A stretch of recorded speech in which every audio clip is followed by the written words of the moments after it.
Praise the Lord. Niya na po ta mga igsoon ko, magtuon po ta sa mga pulong sa Ginoo, no? Ang atong pagatunan mga igsoon ko, nagaygon din ha, giunsa pagtuman ang sugo ni Jesus sa Mateo 28:19. Lagay naglibog ani mga igsoon ko nga nganong nagbautismo man ang mga apostoles sa pangalan ni Jesus nga ang sugo dito sa Mateo 28:19 sa pangalan sa Amahan, Anak ug Espiritu Santo man. Una atong tukyon karon o paminaw mo mga igsoon ko pagayo aron nga atong mahibal-an, inyo pong mahibal-an kung giunsa, no? Giunsa pagtuman ang sugo ni Jesus sa Mateo 28:19 sa mga apostoles. Ang buhat 2:38 naging din na mga igsoon ko. Og si Pedro mitubag kanila, pag hinulsol kamo o pagpabautismo kamo, ang matag usa kaninyo sa ngalan ni Jesucristo tungod sa kapasayloan sa inyong mga sala ug madawat ninyo ang gasa nga Espiritu Santo. Si Apostol Pedro miwali mahitungod sa bautismo sa ngalan ni Jesus Christ. Nganong sa ngalan nga Jesus ang iyang gigamit, tungod kay nakaila si Apostol Pedro nga ang ngalan sa Amahan, Anak ug Espiritu Santo mao ang ngalan ni Jesus, no? Ang pangalan sa Amahan, ang pangalan sa Anak ug Espiritu Santo mao ang pangalang Jesus Christ, no? Ug walay apostoles nga namautismo nga gisumay lang ang sugo, no? Apan ilagyod gituman ang sugo naagi sa pagbautismo, no? Sa ngalan ni Jesus Christ. Dili lang ang Mateo 28:19 ang gituman ni Apostol Pedro, kundi apil na usab niya pagtuman ang sugo ni Jesus diha sa Mateo 24:47 ug Marcos 16:15-17, no? Mga mga igsoon ko nga ang sugo ni ana nga sa bautismo dili lang kay sa Mateo 28:19, no? Napod nagsugo po si Jesus diha sa Mateo 24:47 ug sa Marcos 16:15-17, no? Praise God. Ang Juan 21:17 naging din ha, ug siya mingon kiniya sa ikatulo, Simon anak ni Juan, gihigugma mo ba ako? O gikasubo ni Pedro ang iyang mga pag-ingon kaniya sa ikatulo, no? Gihigugma mo ba ako? O siya mingon kaniya, Ginoo, nasayod ikaw nga sa tanang nasayod ka nga gihigugma ko ikaw. Si Jesus mingon kaniya, pagkaan ang akong karnero. Manay nakasuwat din sa Juan 21:17. O si Pedro o sa katawo nga ginganlag Simon, mauni siya ang anak ni Juan, mauni siya ang nakaila gayud kung kinsa si Jesus diha sa Mateo 16 hangtod sa 17. Og sa Mateo 16:18-19 gitagaan siya og usa ka susi sa harian, no? Atong mabasahan din na sa Mateo 16:18 hangtod sa 19. O nagaingon din na mga igsoon ko nga usultihan ko ikaw mao si Pedro ug si ibabaw ni ining bato pagatukuron ko ang akong iglesia, no? Ug ang mga gahom sa kamatayon dili gayud makabuntog kaniya, ug hatagan ko ikaw sa mga yawi sa gingharian sa langit, ug bisan unsay imong pagabugkuson dinhi sa yuta dito sa langit pagailhon kini nga binugkos, no? Kung kinsa kunoy iyang pagabugkuson dinhi sa yuta dito sa langit ilhon nga binugkos pod, no? Ug bisan unsay imong luagan dinhi sa yuta dito sa langit ilhon kini nga linuagan, no? Sa tanan nga apostoles siya gayud ang gitagaan ug mga susi sa gingharian sa langit, no?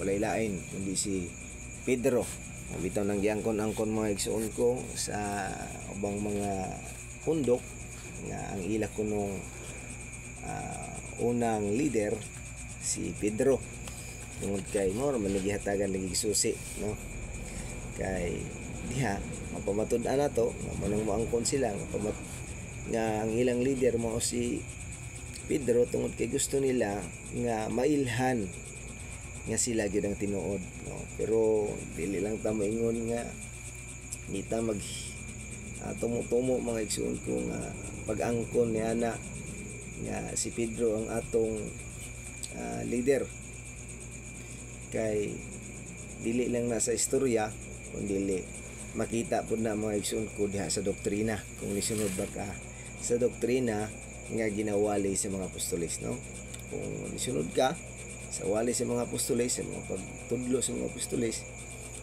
nagpamatuod nga ang imong leader ang mga apostol. Si Pedro ang leader sa apostol o maunay imong unang leader sa imong relihiyon. Pero kung dili gani, imo ra ng istorya, ila ra ng istorya, no, nga pag-angkon nga aron mailad nila ang tao o dili mobalhin sa laing relihiyon. Ay gusto man nila nga dili gid makabalhin ng uban. So balik ta mga igsoon ko dinha ingon dinha makaigsoon ko nga pakan-a ang akong mga karnero, no, atong mabasahan dinha. Kini nga sugo ngadto kang Apostol Pedro nahitabo kini human sa mabanhaw na si Jesus. Apil kini sa iyang tugon sa wala pa siya mokayab sa langit, no. Apan kini sa tugon si Pedro lamang ang gisugo niini. O ang tugon o sugo mo ang pakanon ni Pedro ang karnero ni Jesus nganong siya lang ang gisugo niini. Ang katarungan tungod kay siya lang ang gitagaan og susi, no, atong masahon makaigsoon ko nga siya lagi tagaan og susi, wala na laing hatagag og mga susi sa pag-abli sa gingharian sa langit. Siya ang naay karapatan ng maabli. Si Pedro lang ang pulong pagpakaon sa karnero naghiskot kini og sambingay sa mga apostol. Ang si Apostol Pedro ang muwali sa mensahe ngadto sa mga Hudiyo sugod sa Jerusalem. Ang mga susi ni Apostol Pedro mao kadtong mga mensahe aron sa pag-abli sa gingharian sa langit, no? Katong mga mensahe niya. Nayo sa kapangutan na din ni mga igsoon ko, gituman ba kini ni Apostol Pedro? No. Ang buhat 2:14 nagingon din ha, apan si Pedro nga nagtindog uban sa napulog usa, hipatugbaw sa iyang tingog ug kanila misulti siya nga nagingon. Ang mga Hudyo ug tanan kamong mga nagapuyo sa Jerusalem, sabtan ninyo kini ug patalinghugin ninyo ang akong mga pulong.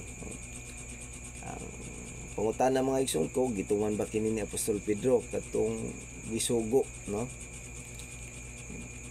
Ingon siya, niining dapita mga kaigsoon ko, yun siya din ha mga kaigsoon ko nga, patalinggo ninyo ang akong mga pulong, no?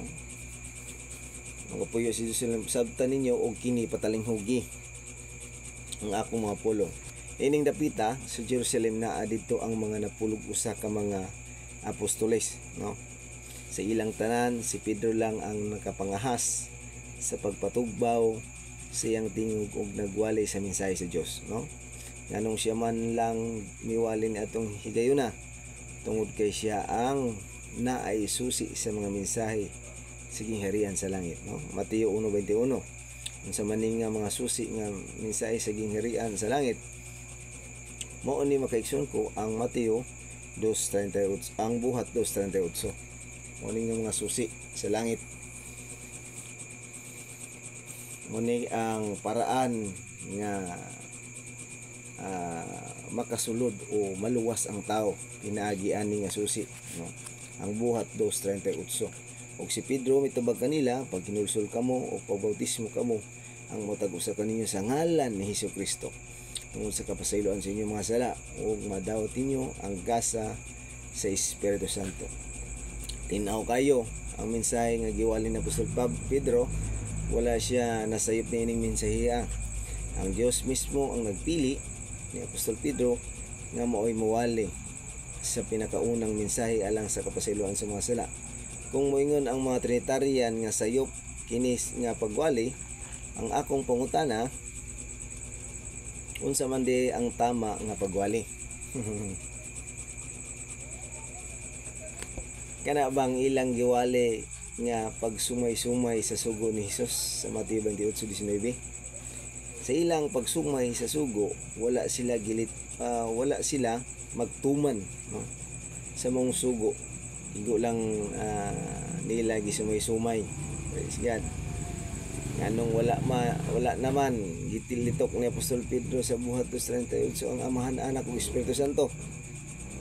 Tungod kay ang katumanan sa ngalan sa Amahan, Anak ug Espiritu Santo mao ang bersikulo nga adunay apostoli, mao ang ngalan ni Jesus Christ, no? Ang katumanan kuno sa maong tulo ka mga title nga Amahan, Anak, Espiritu Santo mao ang ngalan ni Hesukristo. Kumbaga gilangkob na niya sa usa, no? Praise God. Kay kining Amahan si Jesus man ang pangalan niya, kining anak si Jesus pod, ang Espiritu Santo si Jesus pod. So mao ang pagbautismo niya sa ngalan ni Hesukristo na ang iyang gigamit, dili na sa Amahan, Anak, Espiritu Santo.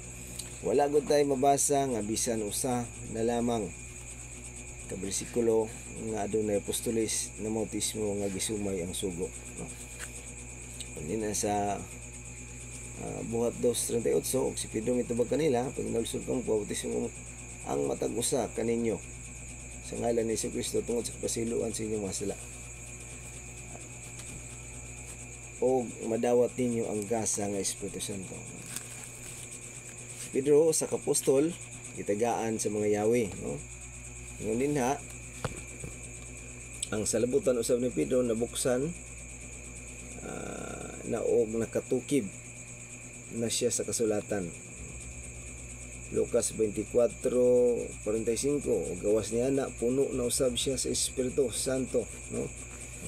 Buhat 2:4, ini iyang pagwali naa dito ang tanang apostoles, naa dito si Marcos, si Mateo ug si Lucas, no? Ingon siya, pag hinulsol ka mo, ang mensahe nga pag hinulsol mao pinakamauna nga tubag sa pangutana sa mga Hudyo. Kini nga mensahe ang pag hinulsol ginawali kini Apostol Pedro tungod kay gisugo siya ni Hesus sa pagwali sa paghinulsol sa ngalan ni Hesus. Atong mabasa nato sa Lucas 24:47. Iya lamang gituman ang sugo nga giwali ang paghinulsol nga gisugo sa Lucas 24:47. Ang pagbautismo, ang mensahe nga bautismo giwali ni Apostol Pedro tungod kay gisugo siya ni ini ni Hesus sumala sa Marcos 16:16 ug Mateo 28:19. Sa ngalan ni Hesus, ang ngalan nga gamiton diha sa pagbautismo mao gayud ang ngalan ni Jesus Christ, no? Mao ni ang ngalan nga gisugo ni Jesus sa Mateo 28:19, Marcos 16:16, 17 ug Lucas 24:47. Ang katumanan sa mong sugo mao ang bautismo sa ngalan ni Jesus Christ. Wala na ilaing ngalan na makaluwas, makapasahilo sa sala sa maulang ngalan ni Jesus sumala sa buhat 4:12 ug Mateo 1:21. Ang adunay bautismo nga wala magamit sa ngalan ni Jesus, walay hinungdan ang iyang bautismo. Kung nabautismoan ka sa ngalan sa Amahan, Anak, Espiritu Santo, wala pa mapasaylo ang imong mga sala. So mo na mga igsoon ko ang atong mga